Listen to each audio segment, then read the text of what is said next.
안녕하십니까. 오늘은 예수님의 토라와 동성애 9번째 시간입니다. 인간은 감추려고 하는 것에 대한 예수님의 비유를 동성애에 적용해보는 시간을 갖도록 하겠습니다.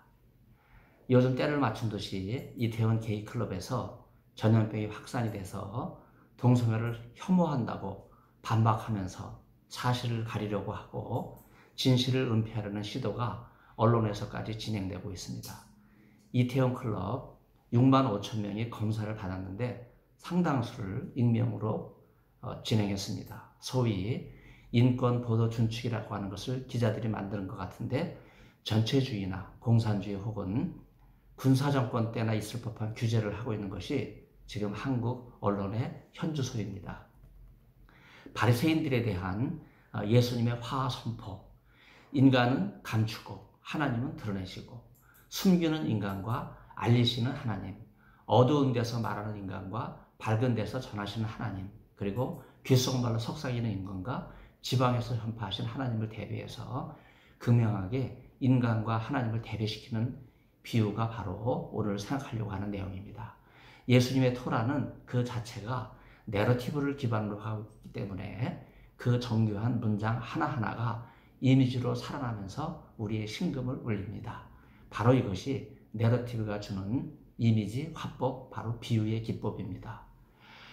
감춰진 것이라고 해도 드러나지 않을 것이 없다. 바로 이 예수님의 말씀은 감추는 인간과 드러내시는 하나님을 대비시키면서 지식의 열쇠를 가로채고 너도 나도 천국에 들어가지 못하게 우레와 같은 큰 소리를 내는 바리새인들을 향해서 하나님의 나라는 그들의 뜻대로 임하는 것이 아니라 하나님의 방식으로 분명하게 숨기지 않고 드러날 것이다. 이렇게 비유적으로 선언하십니다. 또한 비슷하지만 다른 표현으로 숨긴 것이라 해도 알려지지 않을 것이 없다 하는 예수님의 말씀도 숨기는 인간과 알리시는 하나님을 대비시키면서 손바닥으로 하늘을 가리며 빈 수레처럼 요란한 바리새인들에게 하나님의 나라는 결코 숨겨지지 않고 반드시 알려진다. 이렇게 비유적으로 선언하십니다. 동성애는 사랑이 아닙니다. 욕망입니다. 한국 사회에서 동성애를 타고난 것이라고 호도하면서 인권이란 성소수자 문제로 포장합니다. 이미 동성애는 유전자가 아니기에 타고난 것이 아니다 라는 과학적 진실이 밝혀졌음에도 불구하고 이걸 고의적으로 외면해요. 가리고 있습니다. 반동성애 운동을 하는 전문 강사로 활동하는 약사 가운데 대표적인 분이 이제 김지연 집사님이 있죠. 덮으려는 자, 펼치려는 자라고 하는 책이 베스트셀러라고 해서 제가 거금을 들여서 그 책을 구입해서 읽은 적도 있습니다.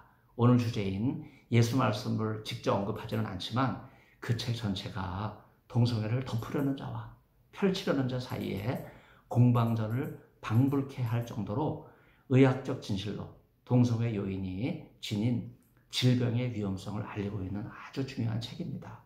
인간은 감추려고 하지만 하나님께서는 드러내십니다. 인간은 욕망에 눈이 어두워 당장 모든 이득을 취하려 혈안이 되어 있지만 하나님께서는 아무리 숨기려 해도 또 발버둥을 쳐도 모든 진실을 만천하에 드러내십니다. 지금 부당하게 당하고 있는 일로 인해서 억울하고 힘든 가운데 있습니까? 사랑과 공의의 하나님께서 언젠가는 당신을 지키시고 회복시켜 주시고 치료하시고 언젠가는 진실이 드러나게 해주실 것입니다. 아무리 인간이 동성애를 덮으려고 해도 결코 감추지 못합니다. 나자라 예수님께서는 하나님 나라의 진실은 동성애 근본적으로 다르다 하는 차원을 말씀하십니다. 하나님께서는 동성애를 가증한 것이라고 하면서 가정을 창조하신 원리에 위배되는 제약이라고 말씀하셨는데 완악한 인간은 이걸 덮으려고 해요. 인간의 지극한 쾌락을 즐기기 위해 이방신 안에 가득했던 동성애로 우상을 숭배한 일을 하나님이 분명하게 심판하셨는데 자꾸 그것을 외면하려고 합니다. 어두운 데서 말한 것이 밝은 데서 전해진다 하는 또 예수님의 말씀도 있는데 어두운 데서 말하는 인간과 밝은 데서 전하시는 하나님을 대비하면서 자기들끼리 골방에 모여서 수금소리로 방어하며 수군대는 바리새인들을 향해서 덮으려는 하나님의 나라가 대낮처럼 온 세상을 환하게 비춘다. 이렇게 비유하십니다. 역시 유사한 표현으로 귀에 듣게 한 것이 지붕에 전파된다 하는 예수님의 토라는 귓속말로 속삭이는 인간과 지붕에서 전파하신 하나님을 대비시키면서 끊임없이 개미 소리로 세상을 미혹할 수 있다고 여기는 바리새인들에게 하나님의 나라가 만천하에 전파된다. 비유 이렇게 하시죠. 역대 최악이라는 장신대 총장 임성빈의 연임을 이 사회가 경쟁 후보자 없이 단독으로 상정하여 가결을 한 일로 하구의 회장이 반박글을 올리고 교회가 이 문제를 총회에서 인준을 불허하겠다. 지금 이런 사태가 장신대에서 벌어지고 있습니다. 우리말에 밤에 하는 말은 쥐가 듣고 낮에 하는 말은 새가 듣는다 하는 말이 있는 것처럼 나자라 예수님께서 하나님의 나라를 자기들만 간직하려고 하는 자들을 향해서 예수 앞에 나오는 모든 사람이 천국의 주인공이 될 것이다. 이렇게 말씀하시면서 바리새인들이 결코 하나님께서 드러내시고 알리시고 환하게 비추시고 만천하에 전파하시는 하나님의 경륜과 섭리, 하나님의 나라를 결코 손바닥으로 가리지 못할 것이다. 이렇게 말씀하십니다. 부활하신 예수님께서 갈릴리 바다에 있는 베드로 수익권 교회에서 제자들에게 특히 베드로에게 내가 나를 사랑하느냐 이렇게 물으신 것을 상징하는 그 디딤돌이 해안가에 사랑의 하트 모양으로 7개가 있어요. 그 사이를 순례객이 잘 인식하지 못하고 그냥 걸어가지만 그 마음속에 예수님의 사랑을 감격스러워하면서 한 사람 한 사람을 부르시는 주님의 음성을 듣기 위해 모든 이들이 그 디딤돌과는 상관없이 갈릴리 호수로 나아갑니다. 나자라 예수님께서는 교회를 향해서 내가 나를 사랑하느냐 물으십니다. 잘못된 사랑에 빠진 동성애자를 사랑하기 전에 먼저 그들이 죄를 회개하고 그들의 죄를 지적하고 그들이 죄를 깨닫고 용서를 구할 때 하나님의 사랑이 그들에게 임하는 것입니다. 한간에는 많은 신학생과 목회자가 동성애자에게 하나님의 나라를 전하기 위해서 참 이런 말 하면 안 됩니다. 자기들이 동성애자가 되겠다. 아니면 동성애자는 될 수 없지만은 동성애자를 안수해서 그들에게 보내야 된다. 이런 주장을 펼치기까지 합니다. 이게 얼마나 위험한 발상입니까? 이런 주장은 창녀에게 전도하기 위해서 목사가 창녀가 되어야 한다는 주장과 똑같아요. 어처구니 없습니다. 강도에게 복음을 전하기 위해서 목사가 강도가 되어야 한다? 있을 수 없는 일입니다. 동성애, 성착취, 성매매, 강도짓은 하나님 앞에 모두 큰 죄악입니다. 나쁜 사람인 동성애에 빠진 죄악을 회개하고 돌이켜 새 사람이 돼서 탈동성애자가 되었을 때 예수님의 사랑으로 용서하고 그를 목사 안수를 줄 수 있어요. 그러나 동성애자인 채로 그냥 죄악 가운데 머물러 있고 자기가 죄가 아니라고 오히려 동성애를 성경적인 죄악이라고 가르치는 사람을 향해서 공격하는 인권이라고 생각하는 이런 사람에게 목사 안수를 주는 것은 잘못된 것입니다. 하나님께서는 동성애만을 왜 가증한 것으로 여겼을까요? 왜 하나님께서 금지하고 허락하지 않으셨을까요? 소위 차별금지법인 NAP 반대하는 움직임을 지난 몇 년 동안 한국교회가 얼마나 노력을 다했습니까? 그런데 4.15 총선에서 여당이 압승을 한 다음에 국회가 무난히 처리할 것으로 예상이 되니까 야당 협조가 필요 없어졌잖아요. 교계가 나서서 먼저 찬성하는 분위기가 고조되고 있어요.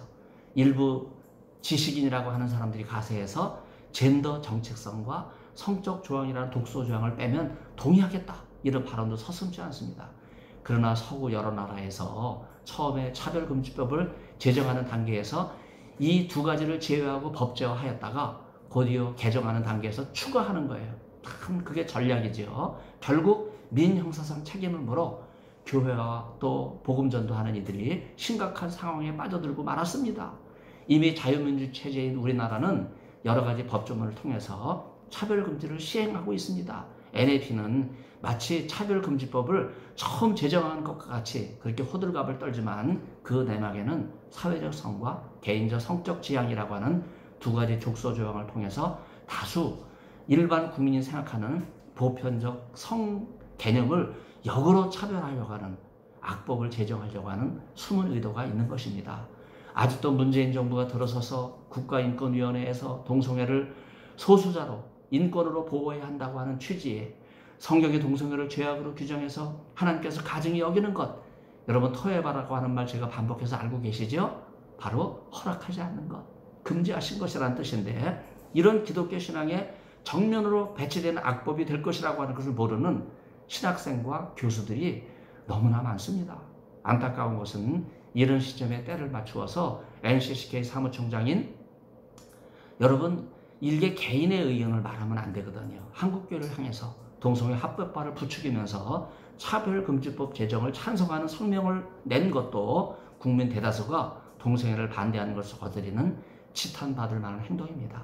한국교회는 정신을 차려서 KNCCK 후원을 끊어야 돼요.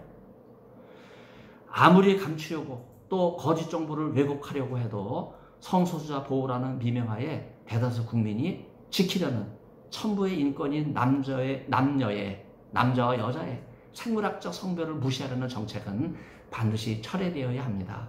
고대 이집트 신전 벽화에 그려진 이시스와 오시리스 신의 모습은 참으로 특이합니다. 인간의 욕망을 감추려고 전혀 어울리지 않게 오히려 머리에는 역겨움을 자아내는 쇳덩구리를 떠받치는 태양신을 상징을 이고 있는 이시스 신과 지혜의 상징인 올빼미 얼굴을 하고 있는 이시스 신인 이 두 신화에 나오는 신들의 모습을 라암셋 2세와 그의 정부 네페르타리아 그 앞에 서서 마치 조공을 바치는 것 같이 그런 모습을 하고 있지만요, 이것은 사실은 그 내막을 보면요, 라암셋 2세가 스스로 자신을 신의 자리로 올려놓는 의식의 일환이에요.